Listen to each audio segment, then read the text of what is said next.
साथ आस्था कौशिक और आप देख रहे हैं उत्तर प्रदेश की सबसे बड़ी बहस। करेंगे शुरुआत महाबहस की, लेकिन उससे पहले आपको दिखाते हैं आज के पॉलिटिकल पंच। स्पष्ट है कि कांग्रेस के वरिष्ठ नेतृत्व ने प्रदेश में यह निर्णय लिया है कि आने वाला पंचायत के चुनाव उत्तर प्रदेश में कांग्रेस अपने बलबूते पर, अपने कार्यकर्ताओं के ताकत पर इसे लड़ेगी और हमें विश्वास है कि प्रदेश की जनता अपना विश्वास एक सेवा करने का मौका हमें जरूर दें। तो मुख्यमंत्री के रूप में सुश्री मायावती का जो कार्यकाल था वो ऐतिहासिक था। न उसके पहले वैसा कोई मुख्यमंत्री था, न उनके बाद कोई ऐसा मुख्यमंत्री। लेकिन ये इत्तेफाक है कि बहन जी अब वो बहन जी नहीं रही जिनकी हनक, जिनके कानून राज की हनक पूरे प्रदेश में नहीं देश में सुना जाता था। भाजपा ने कोई कमी नहीं छोड़ी सम्मान देने में। अच्छा मंत्रालय भी उनको दिया, सम्मान के साथ तो उनको रखा, लेकिन जब चुनाव आया तो वो दूसरी साइड में चले गए। तो कौन भरोसा करेगा, ये तो का वो है। लेकिन अच्छे राजनीतिक वो हैं, लेकिन राजनीतिक होने के नाते ये नहीं कि जो वो कहेंगे वो सत्य है। और जब जनता ने रस बसपा से खत्म कर दिया तो भाजपा में भाग के आ गए, और भाजपा में रस खत्म कर दिया इनका तो सपा में चले गए, और सपा ने रस खत्म कर दिया तो अब बाहर आ गए। ये रसविहीन नेता लोग हैं, जहाँ रस मिलता है वहाँ बोलते हैं। अभी सारे लोगों ने इनको रसविहीन कर दिया है। खुसूसन शादी के मौके पर ख़वातीन और मर्द हजरात को एक ही पिंडाल के नीचे बैठा दिया जाता है, खाने के लिए, बातें करने के लिए, और वहाँ तमाम लोग नामहरम मर्द औरतें एक साथ इकट्ठा हो जाती हैं। हमें याद रखना चाहिए कि ये अमल सरासर इस्लाम की तालीमात के खिलाफ है। शरीयत ने पर्दे का हुक्म दिया है और स्पष्ट नज़रिए के साथ में की दिया है, और इस पर अभी तक लोग जो है अमल करते आए हैं। मगर कुछ सालों से ये देखा जा रहा है कि हमारी मुस्लिम कौम यूरोपियन कल्चर को ज़्यादा अपनाने में लगी हुई है। उनकी माँ आज की तारीख में अस्पताल में भर्ती है। राहुल गांधी जी को अपनी माँ के स्वास्थ्य के बारे में चिंता रखनी चाहिए हमारी संस्कृति के हिसाब से, लेकिन राहुल गांधी जी देश के बाहर हैं। ऐसा सुना है कि जॉर्ज सोरोस जो देश तोड़ने की साजिश में शामिल थे, उनके बेटे की शादी में शामिल होने गए हैं। 2027 की चुनावी बिसात से पहले ही स्वामी प्रसाद मौर्य ने बसपा में घर वापसी के संकेत दिए हैं। स्वामी प्रसाद मौर्य ने मायावती को अब तक का सबसे बेहतर सीएम बताया है, जिस पर बीजेपी और एसपी ने तंज कसा। मंत्री संजय निषाद ने कहा कि घाट घाट का पानी पी चुके स्वामी मौर्य का रस अब हर पार्टी में खत्म हो चुका है, अब वो रसविहीन नेता रह गए हैं। अब इस पूरे माहौल के बीच सवाल यह कि क्या 5 बार दल बदल चुके स्वामी प्रसाद मौर्य अब फिर से बसपा में संभावना तलाश रहे हैं, या फिर दलितों के वोटों के सहारे वो एक बार फिर से अपना सियासी करियर पटरी पर लाने की कोशिश कर रहे हैं, और क्या मायावती उन्हें दूसरा मौका देंगी? इस पर आज की महाबहस करेंगे। गेस्ट पैनल हमारे साथ जुड़ रहा है। हमारे साथ सूर्य मैथिल जी हैं, बीजेपी समर्थक। हमारे साथ अशोक यादव जी जुड़ गए हैं, एसपी प्रवक्ता। सुशील गौतम जी बसपा समर्थक हमारे बीच में है। दिलीप चौधरी जी महासचिव हैं एजेपी के, और डॉक्टर परमवीर हमारे साथ है, राजनीतिक विश्लेषक। आप सभी मेहमानों का बहुत बहुत स्वागत है। चर्चा की हम शुरुआत करेंगे, लेकिन सबसे पहले वक्त महाबहस के सवालों का। स्वामी प्रसाद मौर्य का नया दाव, हाथी से मिलेगी चुनावी छाप। जिस तरह वो बसपा की तारीफ कर रहे हैं, बहन जी मायावती के बारे में बातें रख रहे हैं, तो क्या एक बार फिर से वो बसपा में कुछ संभावना तलाश रहे हैं? मायावती की तारीफ, दलित वोटों के लिए फिर होंगे करीब। बहन जी की तारीफ कर रहे हैं, अपनी पार्टी बनाकर देख ली, कोई सक्सेस नहीं मिल पाई। हर पार्टी में जाकर देख लिया, कोई सक्सेस नहीं मिल पाई। उल्टा वो इस तरह की बयानबाजी के चलते क्रिटिसिज्म में घिर गए, जिसके बाद अब कोई पार्टी क्या जोखिम लेना चाहेगी स्वामी प्रसाद मौर्य के साथ जुड़कर? बीजेपी एसपी के बाद अब फिर बसपा में जाने के लिए उतावले हैं मौर्य। तो चलिए चर्चा की शुरुआत करते हैं, और सबसे पहले रुक करते सूर्य मैथिल जी का। सूर्य मैथिल जी, सवाल यही कि भाजपा में रहे, बसपा में रहे, सपा में रहे, अपनी पार्टी भी बना ली, अब फिर से बहन जी मायावती की तारीफ कर रहे हैं, क्या भविष्य है स्वामी प्रसाद मौर्य का? देखिए, एक कहावत है हमारे गांव देहात में, किसी को अन्यथा ना ले कोई भी, धोबी का कुत्ता हमारे घर का ना घाट का। वो स्थिति आज स्वामी प्रसाद मौर्य जी की हो गई है।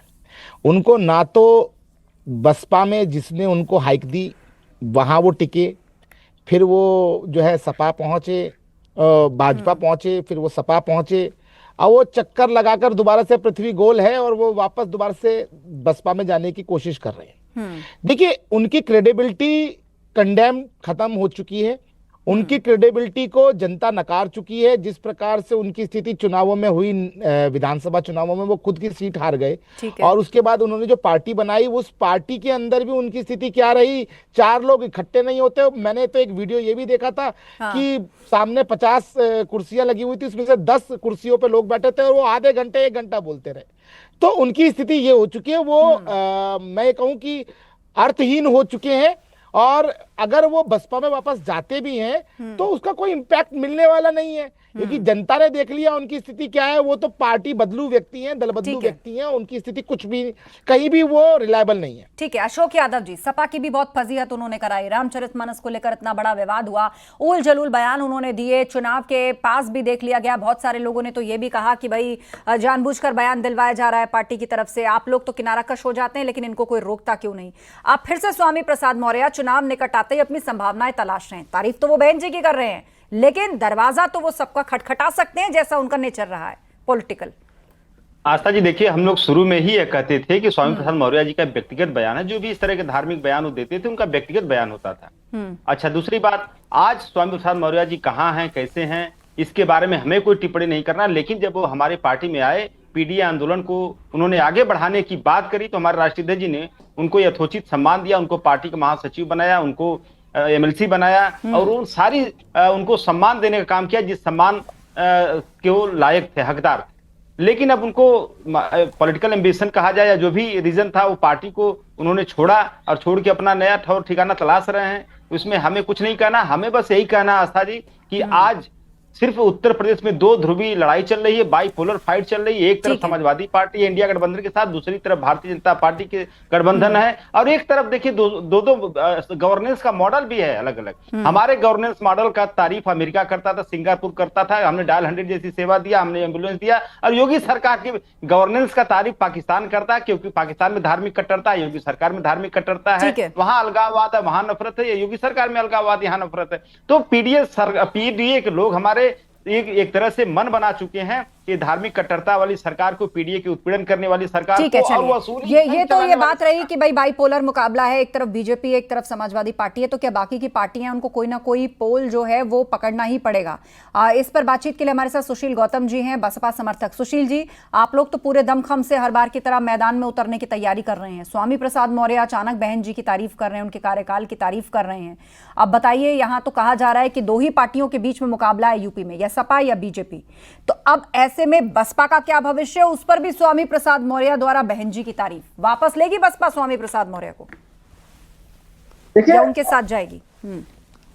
देखिए, स्वामी प्रसाद मौर्य जी के बारे में एक बात हमको अच्छी तरीके से समझ लेनी चाहिए कि स्वामी प्रसाद मौर्य जी एक बहुजन आंदोलन के और बहुजन चिंतन से निकले हुए, उपजे हुए नेता हैं, जो मान्यवर काशीराम जी ने इस प्रदेश में, इस देश में ये मुहिम छेड़ी और ये विचारधारा फैलाई। अब स्वामी प्रसाद मौर्य जी का समाजवादी को छोड़ना ये बताता है कि उनका पीडीए सिर्फ परिवारवाद है समाजवादी के साथ। और आज स्वामी प्रसाद मौर्य जी को भी ये समझ में आ गया कि जहां बहुजन हित है वो बीएसपी ही पार्टी है, और बहन जी का नेतृत्व ही इसको नहीं, उनको आगे क्या बढ़ा समझ सकता आया है। ये छोड़िए, आप ये बताइए, बसपा वापस लेगी स्वामी प्रसाद मौर्य को? इतनी फजीयत तो उन्होंने समाजवादी पार्टी की कराई, रामचरितमानस और इतने हिंदू देवी देवताओं को लेकर उन्होंने अनाप शनाप टिप्पणी की, और महंत राजू दास से तो मारपीट भी हो गई उनकी। आप लोग सर्जनों की अगर बात कर रहे हैं, आप उसी सोशल इंजीनियरिंग की बात कर रहे हैं जो कभी 1.5 दशक पहले जब आपकी सरकार हुआ करती थी, जब चला करती थी, लेकिन अब स्वामी प्रसाद मौर्य के साथ आप कह रहे हैं कि ठीक है वो आंदोलन से जुड़े नेता हैं, उनका एक इतिहास है, लेकिन आप मौजूदा परिस्थिति देखिए, क्या ये जोखिम उठाएगी बसपा? देखिए, जोखिम की बात नहीं है, जो भी बहुजन विचारधारा का आदमी है उसका बीएसपी में स्वागत है, और जो बीएसपी से निकले हुए हैं आज सभी को पूरे प्रदेश में आप देखिए, पूरे यहाँ नहीं, मतलब आपको परहेज नहीं है, आप साफ साफ कहिए, स्वामी प्रसाद मौर्य अगर साथ आना चाहें तो आपको परहेज नहीं है उनसे, उनके बयानों को कैसे जस्टिफाई करेंगे आप? देखिए, सपा से जब सवाल पूछे जाते थे उसके लिए तो क्या क्या स्थिति हो जाती थी प्रवक्ताओं की? आप बताइए कौन सा बयान उनका गलत है? अच्छा, रामचरितमानस को लेकर जो उन्होंने कहा, उन्होंने तुलसीदास जी को लेकर जो कुछ कहा, हिंदू देवी देवताओं को जो कुछ लेकर कहा, महंत राजू दास से उनकी मारपीट हो गई इसी बात को लेकर, पूरा संत समाज उनसे नाराज था। वो सब आपको सही लग रहा है? आप उसे जस्टिफाई करने को तैयार है? हम जस्टिफाई मैं भी कर रहा हूँ इस बात को, क्या कि जो उन्होंने कहा हम आडमवारवाद में और अंधविश्वास में विश्वास नहीं करते हैं, बहुजन आंदोलन का, बहुजन चिंतकों का यही किसको कहना अंधविश्वासी है। कह रहे हैं आप? हाँ, किसको अंधविश्वासी कह रहे हैं आप? और क्या अंधविश्वास है आपके लिए? जो अंधविश्वास इस देश क्या में है, अंधविश्वास है? आप एक्सप्लेन करिए ना, ऐसे गोलमोल बात से काम नहीं चलता। कभी चर्चा आगे बढ़ेगी। आप ये बता दीजिए, ये जातियां किसने बनाई, छुआछूत की भावना किसने रखी, किस बिरादरियों ने, किस लोगों ने शुरुआत की इस देश के अंदर? अस्पृश्यता के खिलाफ आंदोलन चला था कि नहीं इस देश में? अस्पृश्यता के खिलाफ आंदोलन चला था कि नहीं चला था इस देश में? और किसने चलाया था वो आंदोलन? क्या असर हुआ था उसका? जहां इस तरह की घटना होती है वो बेहद निंदनीय है और देश का संविधान और कानून इसकी बिल्कुल इजाजत नहीं देता। लेकिन इसके लिए आप किसी के देवी देवताओं को कोसना शुरू कर दें, उसकी धार्मिक पुस्तक का अपमान करना शुरू कर दें और फिर ये कहें कि इन्होंने हम पर जुल्म और ज्यादती की। आप तो उनसे ऊपर बढ़ गए ना। और जब तो आप क्या उनके देवी देवताओं को कोसेंगे? रामचरितमानस फाड़ के जलाई जाएगी? कैसी बात कर रहे हैं आप? कौन सी सोशल इंजीनियरिंग की बात कर रहे हैं? उसी दौर की बात कर रहे हैं जब आप कहा करते थे तिलक तराजू तलवार। सूर्य मैथिल जी, पीट लेगा अधिकारी है, पात्र है, ये तो कोई नहीं होता है। सूर्य मैथिल जी, बसपा समर्थक, आपने जो बसपा समर्थक बैठा रखे हैं उनसे प्रश्न पूछा तो वो फंस गए, और आपने वो दौर भी याद दिला दिया जब नारा लगाया जाता था। अरे सुनिए ना भैया, आपके बीच में नहीं बोला, सुनिए ना, शांति सुनिए।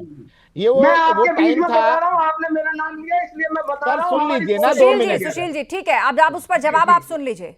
आपने आरोप लगाया ना, दौर मुझे याद आ रहा है, आपने अच्छा दिलाया कि तिलक तराजू और तलवार इनको मारो जूते 4। और जब मायावती जी को ये समझ में आ गया कि बिना तिलक और तराजू और तलवार के चीजें सेट नहीं होंगी, तब वो आ गई हाथी नहीं गणेश है लेकर, और इस पर कामयाबी भी मिली बहरहाल उनको। बिल्कुल हाथी नहीं गणेश है, ब्रह्मा विष्णु महेश है। और ये जो अभी रामचरितमानस को फाड़ने को जस्टिफाई कर रहे हैं, मैं इनको बता दूं कि रामचरितमानस सोशल इंजीनियरिंग का सबसे बड़ा, मैं ये कहूं कि ग्रंथ है, धर्म ग्रंथ हमारा जो है, क्योंकि उसके अंदर यह बताया गया कि एक राजा राम ने किस प्रकार से हमारी माता शबरी के झूठे बेर खाए थे, किस प्रकार से निषाद राज को अपना मित्र माना था, साथ बैठ के भोजन किया था, और किस प्रकार से राक्षसों का दमन किया था। सुनिए आप, ये जो आप बैठकर केवल और केवल बातें सुनते चले एक दूसरे की, दलीलें सुनिए एक दूसरे की। 2 मेहमान मेरे बीच में और हैं जो भी बोले नहीं है। सूर्य मैथिल जी 10 सेकंड खत्म करिए। देखिए, मैं ये कहना चाहता हूं, ये जितना भी आडंबर स्वामी प्रसाद मौर्य ने रचा था, वो देखिए समाजवादी पार्टी की शय पे था। समाजवादी पार्टी ने उनको राष्ट्रीय महासचिव बना रखा था, लगातार उनको पीछे से समर्थन कर रहे थे, वरना कोई नेता समाजवादी पार्टी का इस प्रकार का कृत्य करे बिगर इनके राष्ट्रीय अध्यक्ष की मर्जी के हो नहीं सकता। और यहाँ ये बैठकर कह रहे हैं कि हम, ठीक है अशोक यादव जी 10 सेकंड। देखिए अभी सूर्य मैथिल जी कह रहे थे कि समाजवादी पार्टी के सह था, इनके कैबिनेट मंत्री संजय निषाद ने किसकी सह पर भगवान राम को गालियां दी थी? बताएं मैथिल जी, किसकी सह पर भगवान राम के मां के ऊपर उन्होंने कलंकित भाषा का इस्तेमाल किया था? आप बता सकते हैं? आज तक मंत्रिमंडल में बने हुए हैं संजय निषाद। शर्म आनी चाहिए भारतीय जनता पार्टी को, भगवान राम की राजनीति करती है, अब भगवान राम को गालियां देने वालों को कैबिनेट में बना रखा है। ये क्या तरीका है भाई साहब? और दूसरी बात देखिए, अब योगी सरकार का अंत की शुरुआत हो चुकी है। कानपुर का इंसिडेंट याद है आपको? बीजेपी दो ध्रुवों में बढ़ चुकी है, केंद्र से लेकर राज्य तक न जाने कितने पोल हो गए हैं। अच्छा। उत्तर प्रदेश की जनता तो बाईपोलर फाइट है, लेकिन भाजपा के अंदर कितने पोल हैं चलिए कोई नहीं जानता। वो राजनीतिक बातें करने के लिए अभी आपको चुनावी मंच मिलेगा। हमारे बीच में दिलीप चौधरी जी हैं, महासचिव एजेपी के। बताइए दिलीप चौधरी जी, अब पार्टी का क्या भविष्य है? स्वामी प्रसाद मौर्य बहन जी की तारीफ कर रहे हैं, ऐसा लग रहा है जैसे सपा के दरवाजे बंद है, भाजपा के दरवाजे पहले बंद है, अपनी पार्टी भी उन्होंने बना ली। अब क्या भविष्य है? जो एक पार्टी उन्होंने खड़ी की, अपने साथ कार्यकर्ताओं को जोड़ा, क्या उसका मिशन है, क्या उसका विजन है, किसके साथ वो जुड़ेंगे और कौन जोखिम उठाएगा अपने साथ लेकर चलने की? बताइए मुझे।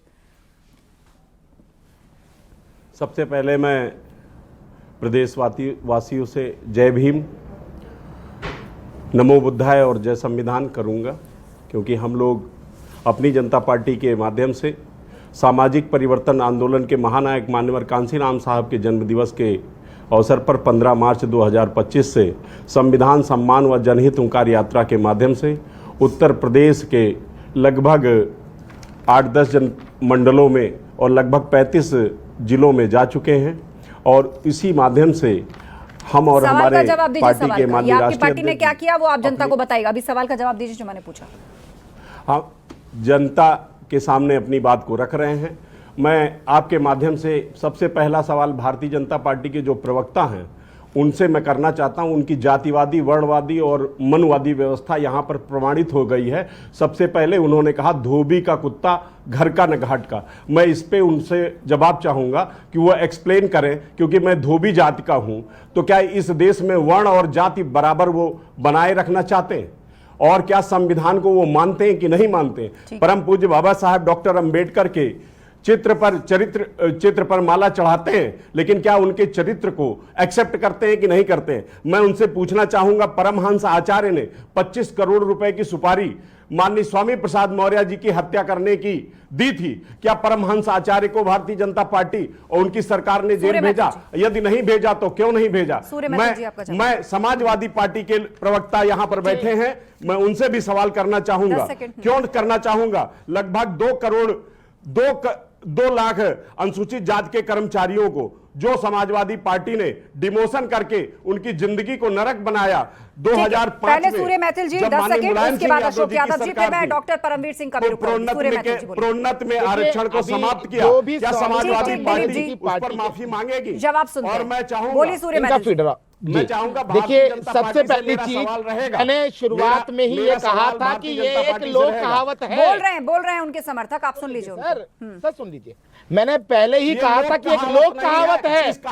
मेरी बात को भारतीय जनता पार्टी जात के आधार पर सूर्य मैथिल जी अपमानित करने का काम आप जिस प्रकार की यहाँ बात कर रहे हैं, मैं आपसे पूछता हूँ, मानस को फाड़ने का कार्य जो किया, करोड़ों सनातनियों का अपमान करने का काम स्वामी प्रसाद मौर्य ने किया, वो ठीक था क्या?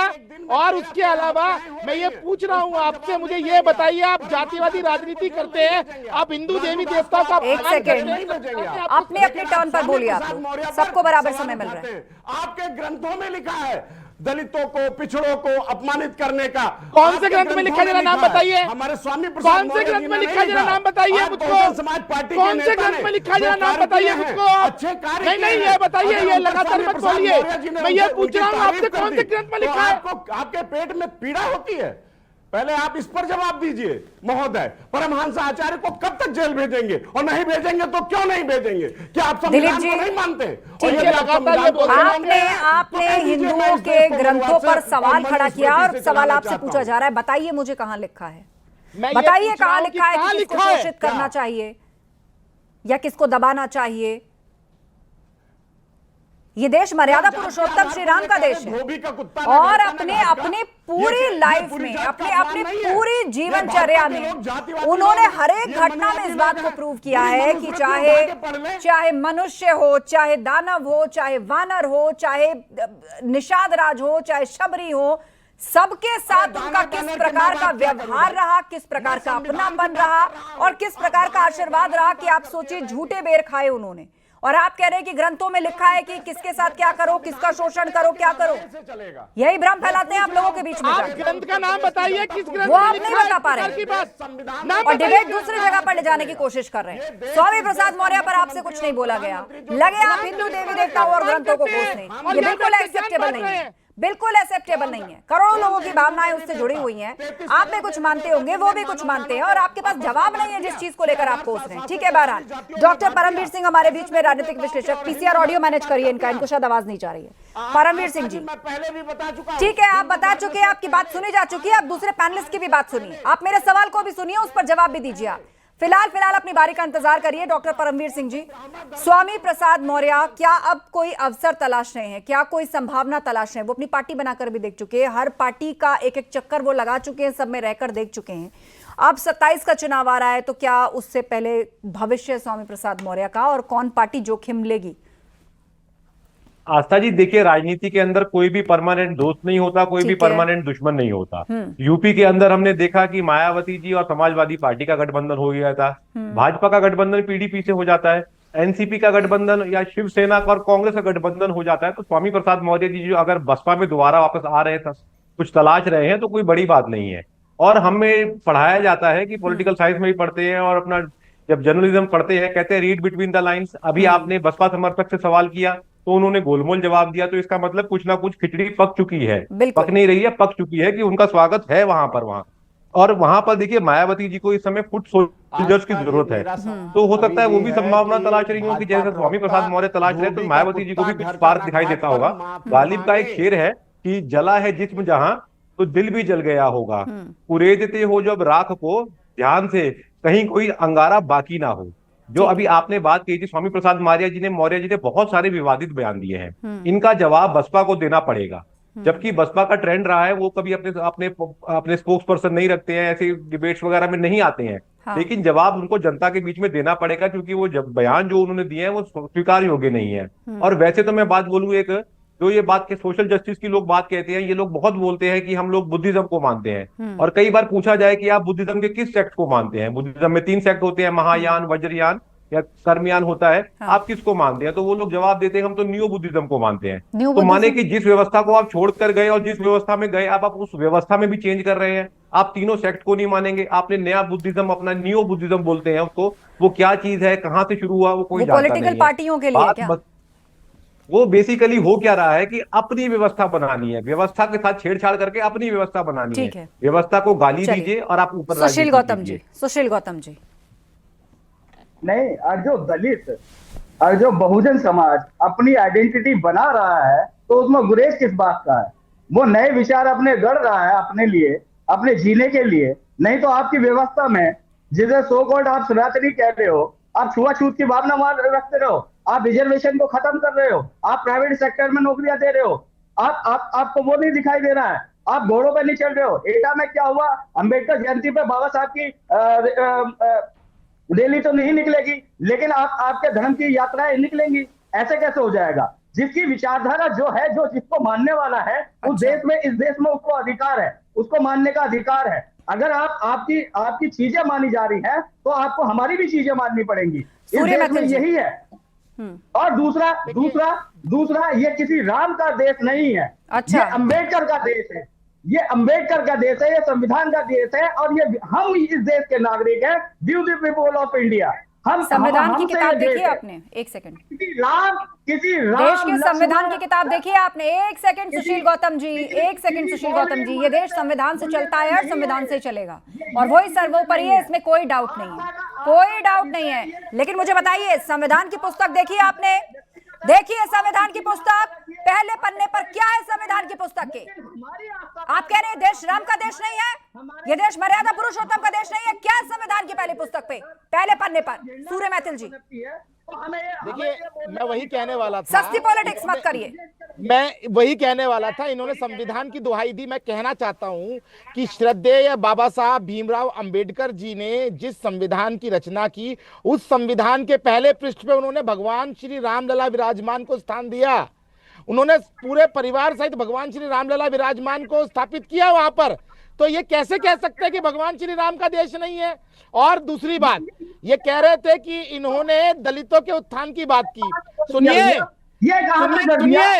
भगवान श्री राम लला विराजमान के वर्ण व्यवस्था नहीं थी। और एक और बात, स्वतंत्र भारत के अंदर भारतीय जनता पार्टी ने ही केवल दलित उत्थान किया है, चाहे वह बाबा साहब भीमराव अंबेडकर जी के पंचशील निर्माण करने की बात हो, चाहे वो दलित उत्थान के लिए योजना चलाने की बात हो, चाहे वो खोलिए अपने मोबाइल में, लिखिए, डालिए Google search constitution of India first page, डालिए, क्या निकल के आता है सामने? साफ साफ लिखा है यहाँ पे, पार्ट 3 फंडामेंटल राइट्स, साफ दिख रहा है इसमें। श्री राम इस पर है, सीता जी इस पर है, लक्ष्मण जी इस पर है, पुष्पक विमान का कोई दृश्य है ये। संविधान 30 सेकंड और दीजिएगा मुझे। आप कह रहे हैं राम का देश नहीं है ये? संविधान का सम्मान करेंगे तो क्या राम का अपमान करेंगे? बाबा साहेब ने संविधान को लिखा है, इस पुस्तक पर उनको जगह दी, और आप बैठकर कोस रहे हैं अपनी पॉलिटिक्स के लिए। आपको शर्म आनी चाहिए। शर्म आनी चाहिए आपको। आप उनकी सीखों को अगर मानते, आप बाबा साहेब भीमराव अंबेडकर की सीखों को मानते, उनकी कही गई बातों पर चलते, तो आप इस चित्र को हमेशा याद रखते। खोलिए अपने गूगल पर, और मैं कह रही हूं जितने व्यूअर्स देख रहे हैं, खोलिए गूगल पर, देखिए संविधान की पुस्तक पे पहले पेज पर क्या है। बात करते हैं अपनी पॉलिटिक्स के लिए, ठीक है। लास्ट 30 सेकंड का वक्त मेरे पास है। कुतर्क बंद करिए सुशील गौतम जी। स्वामी प्रसाद मौर्य पर कुछ बोल नहीं पा रहे हैं, आप इधर से उधर डिबेट को लगा रहे हैं, लेकर जा रहे हैं। कुतर्क बंद करिए बिल्कुल। सूर्य मैथिल जी, देखिए, बाबा साहब का स्वप्न था दलित उत्थान। वो दलित उत्थान किसने किया? भारतीय जनता पार्टी ने किया। खुले में शौच किस प्रकार से हमारी माताएं बहनें करती थी, चाहे वो दलित हो चाहे वो स्वर्ण हो, उनको इज्जत कर देने का काम किसने किया? माननीय प्रधानमंत्री जी और योगी आदित्यनाथ जी ने किया। उसके अलावा अपराधियों के ऊपर बुलडोजर चलाने का काम किसने किया? वो माननीय प्रधानमंत्री जी ने किया और योगी आदित्यनाथ जी ने किया। एक और बात, 370 हटाई, 370 हटा के दलितों को लास्ट कमेंट अशोक यादव जी, किसने दिया? देखिए, अभी मैथिल जी कह रहे थे, लेकिन मैं उनको कुछ याद दिला दूं।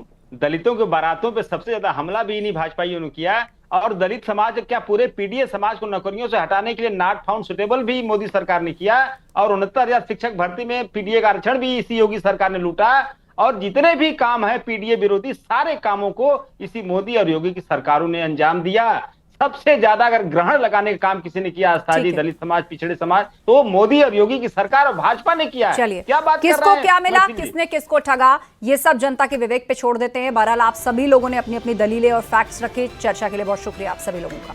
तो 2027 की चुनावी बिसात से पहले स्वामी प्रसाद मौर्य ने बसपा में घर वापसी के संकेत दिए हैं। वो बहन जी मायावती की तारीफ कर रहे हैं, उन्हें अब तक का सबसे बेहतर सीएम बता रहे हैं, और बसपा समर्थक जो चुनावी डिबेट में भी हैं, वो भी इस सवाल का जो है कुछ अस्पष्ट जवाब दे रहे हैं। स्पष्ट ना हाँ कर रहे हैं और ना भी नहीं कर रहे। तो पॉलिटिक्स कहते ही सही है, रीड बिटवीन द लाइंस। समझिए, आप स्वयं समझदार हैं। महाबहस में इतना ही। खबरें जारी हैं, आप बने रहिए हमारे साथ।